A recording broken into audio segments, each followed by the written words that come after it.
Okay, so today we're going to try to wrap our heads around a pretty wild idea, time travel. Oh, yeah. But not the kind you're probably picturing. We're Right. not talking about jumping into a time machine. More like a journey through the spiritual body. Oh, interesting. It's a whole different way of thinking about time travel, and it's how ancient cultures saw it. Hmm. And the stuff we're looking at today, it's packed with all kinds of ancient practices and philosophies, like even the Tibetan Kalachakra. You ever heard that? Oh, the Kalachakra. Yeah, it's super interesting. It's this complex tantric teaching in Tibetan Buddhism. And the name actually means wheel of time. It's all about how everything's connected through time. Okay, I'm already feeling a little mind-bendy here.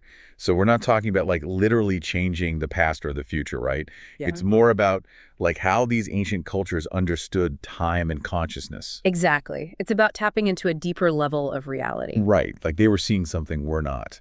That's a great way to put it. So how did they do that? Like what was their secret sauce? Well, it all comes down to how they thought about time itself.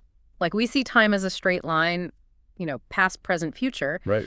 But a lot of ancient cultures saw time as a cycle, like a wheel that keeps turning. And the Kalachakra, that's how it sees it too. Like every single moment affects every other moment, past and future, all connected. Okay, so I'm starting to see how this relates to time travel. So where do things like shamanism and deep meditation come in? I know the Source talks a lot about those. Those are crucial. They were the tools that let them experience time in a different way. Shamans would use things like drumming and rituals to go into altered states of awareness. And in those states, they could access information and insights that are normally hidden from us. It's like they were tapping into this collective memory or a deeper understanding of reality. Like hacking the system. Yeah, exactly. Like bypassing the normal limits of how we see things. And then there's all this stuff about these inner landscapes that people would explore. Can you give us a picture of what those might look like? Picture a world that exists beyond our five senses. In these altered states, people could journey through their subconscious and encounter all these symbolic representations of their past, their present, and even their potential futures. Oh. But it wasn't about physically changing things. It was about gaining wisdom and insight from these experiences. Okay, wait. So are you saying that the spiritual body is like our vehicle for this journey? Exactly. Think of it like dreaming. When you dream, you experience a completely different reality. You can fly, talk to people who have passed away, all sorts of stuff. The spiritual body, it's kind of similar. It lets your consciousness explore realms that are beyond our everyday perception. Okay, my mind is officially blown. So if I could tap into this timeless wisdom, what kind of guidance would I even be looking for? That's the big question, isn't it? What truths are hidden inside us waiting to be discovered? For these ancient societies, the insights they got from these practices, they were super important. They shaped how they saw the universe and their place in it. It wasn't just about personal growth. It was about connecting to something much bigger, a deeper cosmic reality. And, the Source really makes it clear this isn't just some new age mumbo-jumbo. These were sophisticated systems of knowledge that helped entire civilizations thrive.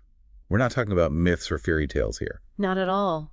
These practices, they show us that there are other valid ways of understanding reality, even if they challenge how we see the world today.